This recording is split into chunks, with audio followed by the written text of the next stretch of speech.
El Sacro Imperio Romano Germánico se originó en el año 962, cuando el rey de Germania, Otón I, fue coronado como emperador por el Papa Juan XII en Roma.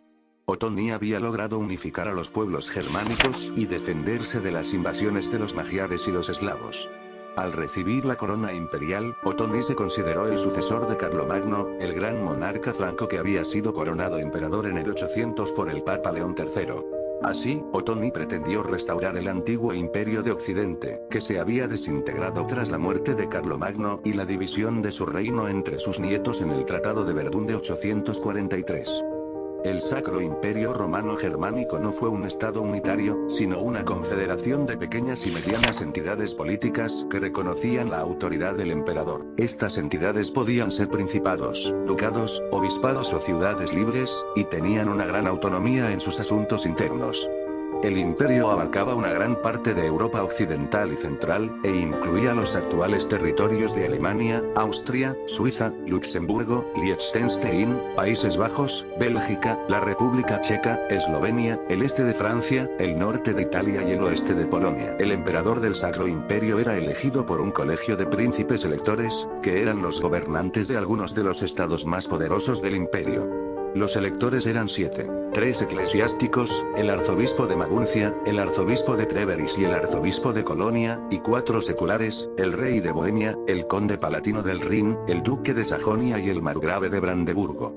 La elección del emperador se realizaba mediante una votación mayoritaria y debía ser confirmada por el Papa. Sin embargo, a partir del siglo XV, la dinastía de los Habsburgo logró mantener el control del trono imperial casi sin interrupción hasta la disolución del imperio en 1806.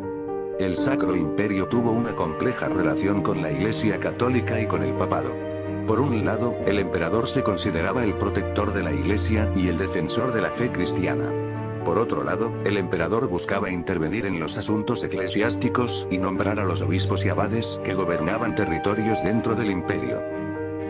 Esto provocó varios conflictos con los papas, que reclamaban su autoridad espiritual y temporal sobre la cristiandad. El más famoso fue la querella de las investiduras entre Enrique IV y Gregorio VII en el siglo XI. Además, el emperador tenía que enfrentarse a las ambiciones territoriales de los papas en Italia, donde estos contaban con el apoyo de las ciudades-estado del norte y del reino normando del sur. El Sacro Imperio experimentó varias crisis políticas y sociales a lo largo de su historia. Una de ellas fue la lucha entre los güelfos y los gibelinos en los siglos XII y XIII. Los güelfos eran partidarios del Papa y de la autonomía de las ciudades italianas frente al emperador. Los gibelinos eran partidarios del emperador y de su autoridad sobre Italia. Esta lucha se extendió también a Alemania y provocó guerras civiles y divisiones internas. Otra crisis fue la Reforma Protestante iniciada por Martín Lutero en 1517. La Reforma cuestionó la doctrina y la autoridad de la Iglesia Católica y propuso una nueva interpretación de la Biblia. La Reforma tuvo un gran impacto en el Sacro Imperio, donde muchos príncipes y ciudades se adhirieron al protestantismo por motivos religiosos o políticos.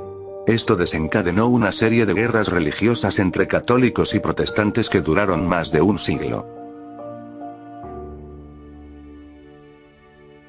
El Sacro Imperio llegó a su fin en 1806, tras las guerras napoleónicas. Napoleón Bonaparte era el emperador francés que había conquistado gran parte de Europa con su ejército. Napoleón derrotó al emperador Francisco II de Habsburgo en varias batallas e impuso su dominio sobre muchos estados del imperio. En 1806, Napoleón creó la Confederación del Rin, una alianza de estados alemanes bajo su protección. Esto supuso la ruptura definitiva del Sacro Imperio. Francisco II renunció a la corona imperial y se proclamó emperador de Austria. Así terminó oficialmente el Sacro Imperio Romano Germánico después de casi 900 años. Y bueno amigos, hasta aquí el video del día de hoy, espero que hayan aprendido algo nuevo, yo me despido adiós, aquí les dejo la bibliografía.